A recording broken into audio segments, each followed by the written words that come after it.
தஞ்சை மாவட்டம் பட்டுக்கோட்டை அடுத்த சொக்கநாதபுரம் ஒத்தக்கடை பகுதியைச் சேர்ந்த கண்ணன் பரிமளா தம்பதியின் 11 வயது மகள் கவிபாலா.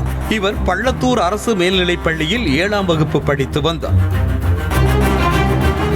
இந்த நிலையில் பள்ளியில் விளையாடிக் கொண்டிருந்த கவிபாலா திடீரென பள்ளி வளாகத்தில் மயங்கி விழுந்தார். தொடர்ந்து அவரது மூக்கில் இருந்து ரத்தம் வந்திருக்கிறது. இதனை பார்த்த அதிர்ச்சியில் அருகில் இருந்த 2 மாணவிகளும் மயங்கி விழுந்தனர். ரத்தத்தை பார்த்த அதிர்ச்சியில் மயங்கிய 2 மாணவிகளையும் அழகிய நாயகிபுரம் அரசு ஆரம்ப சுகாதார நிலையத்தில் அனுமதித்த பள்ளி நிர்வாகம் கவிபாலாவை ஆம்புலன்ஸ் மூலமாக பட்டுக்கோட்டை அரசு மருத்துவமனைக்கு கொண்டு சென்றிருக்கின்றனர். மருத்துவமனையில் மாணவியை பரிசோதித்த மருத்துவர்கள் மாணவி கவிபாலா ஏற்கனவே உயிரிழந்து விட்டதாக கூறியுள்ளனர்.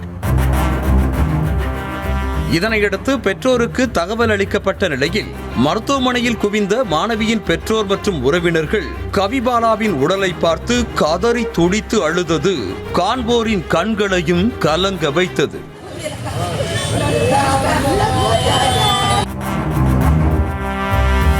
இந்த நிலையில் பள்ளியில் மாணவிகளுக்கு கொடுக்கப்பட்ட குடற்புழு நீக்க மாத்திரைதான் மாணவி கவிபாலாவின் மரணத்திற்கு காரணம் என கூறி மாணவியின் உறவினர்கள் ஏராளமானோர் பள்ளிக்கு முன்பாக சாலை மறியல் போராட்டத்தில் ஈடுபட்டனர்.